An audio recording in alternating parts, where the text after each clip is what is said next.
இன்னைக்கு வேதம் படிக்கிறோம், வேதம் கேட்குறோம், சூப்பர் பிரசங்கன்னு சொல்கிறோம், அருமையாக பேசினாரு, ரொம்ப என்ஜாய் பண்ணேன், இதெல்லாம் நல்லா தான் இருக்குது. ஆனால் வாழ்வதற்கு பக்குவப்படுத்தும் போது கர்த்தருடைய கரம் நம்மேல் அமருகிறது. ஹல்லேலூயா. எல்லாரும் சர்ச்சுக்கு வராங்க, எல்லாரும் தேறிட்டாங்களா? இல்லையே. எல்லோரும் ஆசீர்வதிக்கப்பட்டுட்டாங்களா? இல்லையே. எல்லோரும் வல்லமையான தேவ மனிதர்களாய் மாறிவிட்டார்களா? இல்லையே. வேதத்தை பெற்றுக்கொண்டவர்கள் எல்லோரும் தேவர்கள். ஹல்லேலூயா. வேத வசனத்தை வாங்கி கொண்ட எல்லோரும் தேவர்கள், தேவனுக்கு நிகராய் கிரியை செய்யக்கூடியவர்கள். ஆனா வேலை செய்யலையே அப்படின்னா என்ன? இந்த வார்த்தைகள் வாழ்க்கையில் உள்ளே வரவில்லை, உள்ளே கிரியை செய்யவில்லை. ஆகையால் தேவனுடைய கரம் என் மேல் வந்து அமரவில்லை, அது கிரியை செய்யாமல் போயிடுது. ஹல்லேலூயா. இந்த காலவேளையில் கர்த்தருடைய கரம் உங்கள் மேல் அமருமேயானால், உங்கள் மேல் அமருமேயானால், இங்கே வசனம் சொல்லுகிறது, ராஜாவினிடத்தில் அவன் கேட்டதையெல்லாம் ராஜா செய்து கொடுத்தான். ஏன்? கர்த்தருடைய கரம் அவன் மேல் இருந்தது.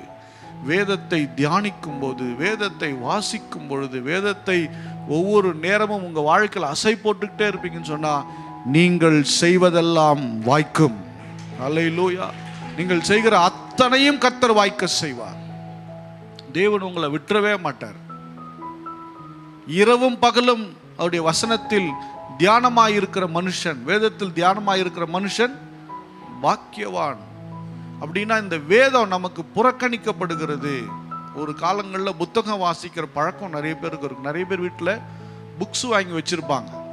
எங்கள் அம்மா 5வது தான் படிச்சிருக்காங்க, ஆனால் எங்கள் வீட்டில் புக்ஸ் இருக்கும். ஏதோ ஒரு புக்ஸு வீட்டில் சில புத்தகங்களை வாசிட்டே இருப்பாங்க. இன்றைக்கி எத்தனை பேர் வீட்டில் புத்தகம் இருக்குது சொல்லுங்க பார்க்கலாம்.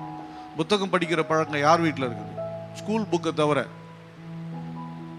பைபிளில் தவிர இருக்கா?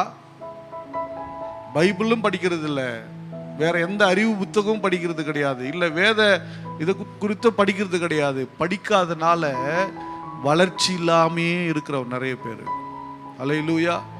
ஆமாம், படிச்சுட்டு வந்து ஒருத்தங்க அதே சொல்லிட்டு போனாவே பயங்கரமாக பேசுகிறாருல அப்படி நினச்சிக்கிறான். அவன் படித்தது அது, அவன் சொந்த கருத்து அல்ல. ஹல்லேலூயா. எனக்கு அன்பானவர்களை, வேதத்தை தியானிக்க ஆரம்பிக்கும் போது தேவனுடைய கரம் நம்மோடு இருக்கிறது. தேவனுடைய கரம் நம்மோடு இருந்தால் நாம் கேட்டதையெல்லாம் ராஜா செய்து கொடுக்க ஆயத்தமாயிருக்கிறார். ஹல்லேலூயா. எனக்கு அன்பானவர்களை, வேதத்தை தியானித்து பழகுங்க, அது உங்கள் வாழ்க்கையை மாற்றிடும். நாங்கள் சொல்லும்போது கஷ்டமாக இருக்கும், சில பேருக்கு படிக்கணும்னு தோணும், ஆனால் அதுக்கப்புறம் படிக்கவே தோணாது.